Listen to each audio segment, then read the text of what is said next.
The old N63 oil change. Got a 2013 E70 BMW X5 here.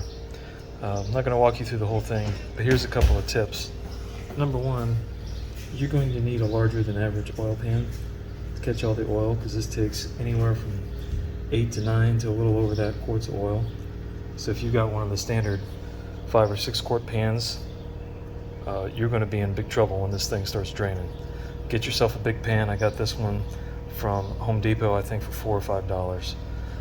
Next thing is the drain plug. I'll be honest with you, I don't know exactly what size this is. I've used the T50 before to take in and out, but I think actually a 5/16 works a little better. 5/16 Allen wrench, or a hex head, if you will. This is going to be a little more secure in here. And that's my daughter playing in the back of this, if you're wondering what all the noise is. Next is the oil filter. Unlike most BMWs, is not on top. It's actually in this big hole right here. And that's your oil filter location. You're going to have one of those oil filter adapter sockets that goes over the top of it. I'll show you here in a second. Otherwise, it's really going to be difficult to get that done right.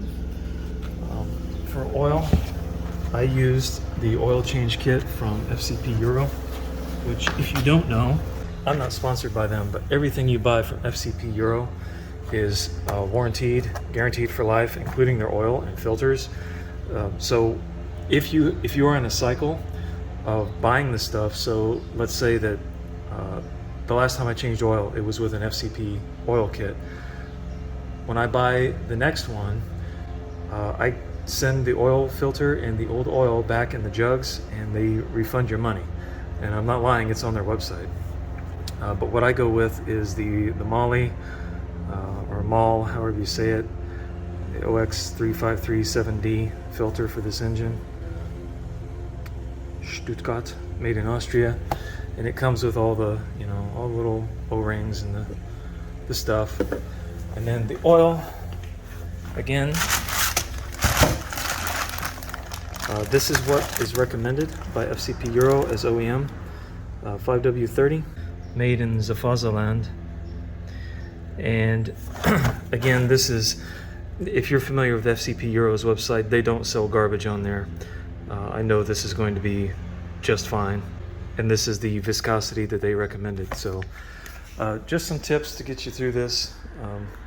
Not a big deal, but there's not much up here on top that you do other than just putting the oil in.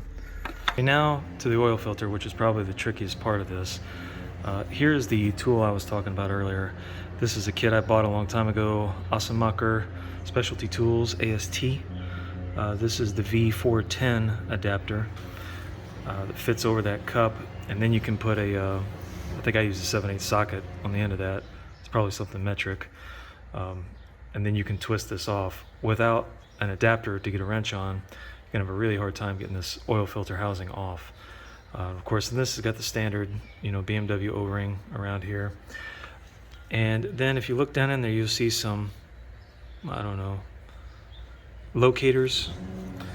Getting the old oil filter out can be kind of a challenge, and the interesting thing about these is they're a one-way filter, unlike a lot of the other ones. So this here clearly tells you cap-sided. And you see some stuff down in the cap there, down in the filter. And here you also see some stuff, but it's further down in the housing. So if you put it in upside down, you're gonna have trouble. Probably a lack of oil pressure. What holds this down into the cap, though, is this piece right here. So there you can see the corresponding slots that will sit on, those slots down there. So this whole piece probably will come out, and then it's got to go back in. If it does come out, you're gonna have to put it back in, obviously, onto your new filter, which is this one here. So this is the same part number as the one I took out, but since I didn't buy it from BMW, it doesn't have the little BMW logo on it and all that stuff. See, there's the logo right there. Molly, the OX353/7, which is exactly what this is.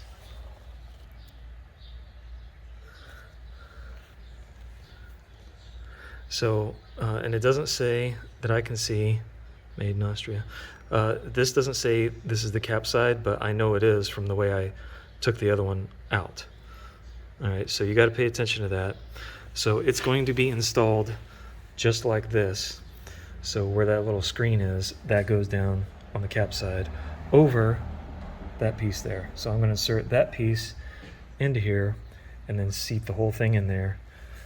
Replace this O-ring, and then you can put it all back in. And for those curious, here's the AST toolkit I was talking about. 2101, I guess, is the kit. And I don't use it a whole lot, obviously. I've used these sockets more as sockets than I have anything else sometimes. But when you've got to have this, you got to have it. And I think I paid about $80 for this on eBay a long time ago. Finally, this engine takes 8.5 quarts of oil. So put that in there, start it up, drive it around, make sure you don't have any leaks. Do the engine oil check on the iDrive thing in there and make sure it's at the max. You don't want it mid-range, you want it at the max, not over. And top up maybe a half quart at a time if you feel like you need it. Reset your oil indicator, all that stuff, and enjoy your ride. This is how you know it's German. Even the oil bottles are aggressively over-engineered. So you could just take the whole big cap off, or you can pull this up, twist that, and then pull that out. And then you've got, you know, a slightly smaller hole.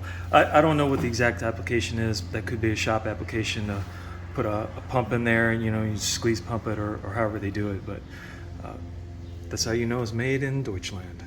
The thing about this, if you buy this deal from FCPEuro, understand, being made in Germany, this is a 5-liter container, not 4 quarts.